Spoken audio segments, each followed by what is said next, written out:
Saudi আরবে অবস্থানরত যে সকল প্রবাসী ভাইরা বৈধ চ্যানেলে বাংলাদেশে টাকা পাঠাচ্ছেন, আপনাদের জন্য একটি দুঃসংবাদ। দুঃসংবাদটি হলো, আমরা টাকা পাঠাচ্ছি বৈধ চ্যানেলে আল রাজি ব্যাংক বা বিভিন্ন ব্যাংকের মাধ্যমে, বাংলাদেশের যে কোনো ব্যাংকে। সেই টাকা আপনার বা আমার পরিবারের কাছে যাচ্ছে, সেটা হুন্ডির মাধ্যমে। কীভাবে হুন্ডির মাধ্যমে যাচ্ছে আজকের ভিডিওতে আমি দেখাবো আপনাদেরকে সেই বিষয়টি, এবং জানাবো সেই বিষয়টি। গত কিছুদিন আগে আমি আমার আম্মার অ্যাকাউন্টে সৌদি আরবের 3,000 রিয়াল ট্রান্সফার করেছি, যেটি বাংলা টাকায় কনভার্ট করে 96,000 সামথিং কাশি। সেই টাকাটি আমি আল রাজি ব্যাংকের মাধ্যমে পূবালী ব্যাংকে পাঠাই। আমি যখন এই টাকাটি পাঠাই, আমি জানি আমি রেমিটেন্স আকারে পাঠিয়েছি টাকাটি। সেই টাকা বাংলাদেশে যে আমার আম্মার অ্যাকাউন্টে প্রবেশ করে ইসলামী ব্যাংকের মাধ্যমে, এনপিএসবির মাধ্যমে। এনপিএসবি মানে হলো ন্যাশনাল পেমেন্ট সিস্টেম বাংলাদেশ, মানে ন্যাশনাল পেমেন্ট সুইচিং বাংলাদেশ, এনপিএসবির মাধ্যমে টাকাটা যায়। তার মানে আপনি একটা অ্যাকাউন্ট থেকে আরেকটা অ্যাকাউন্টে টাকা ট্রান্সফার করে, সেটা হচ্ছে এনপিএসবি সিস্টেম, এনপিএসবির মাধ্যমে যায়। তো প্রবাসী যে ভাইয়েরা টাকা পাঠাচ্ছেন বিদেশ থেকে দেশের বাইরে, আমি আমার আম্মার অ্যাকাউন্টে টাকা পাঠিয়েছি, সেটা আমার আম্মার অ্যাকাউন্টে সংযুক্ত হবে রেমিটেন্স আকারে।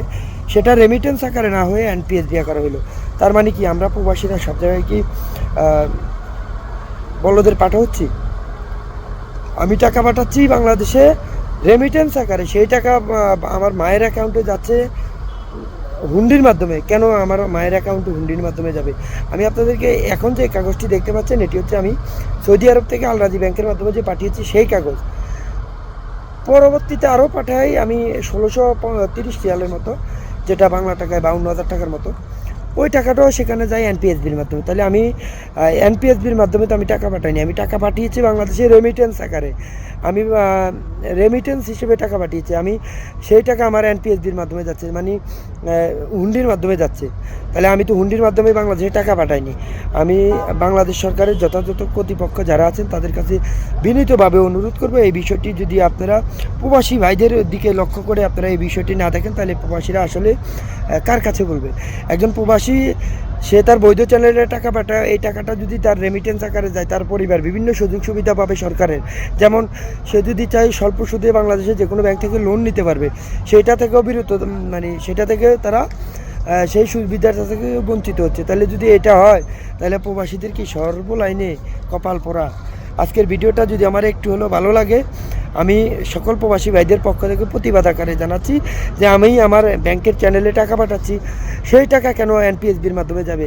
আমি আমার বিস্তারিত লিঙ্কে দিয়ে রাখবো, এবং আমার সাথে যোগাযোগ করার কমেন্ট বক্সে দিয়ে রাখবো। আমি বাংলাদেশ সরকারের যারা যথাযথ কর্তৃপক্ষ আছেন তাদের কাছে জোর দাবি জানাই যে আমার বৈধ চ্যানেলের টাকা কেন অবৈধভাবে রেমিটেন্স না হয়ে সেটা কেন হুন্ডি আকারে বাংলাদেশে আমার মায়ের অ্যাকাউন্টে যাবে। আমি আমার এটার থেকে পরিত্রাণ চাই, মুক্তি চাই। আমার মায়ের অ্যাকাউন্টের এই সিস্টেমটা যেন ওকে হয়, সেই জন্য আমার আজকের এই ভিডিওটা, এবং প্রবাসী ভাইদেরকে সতর্কতা করার জন্য আমার এই ভিডিওটা ভালো লাগে।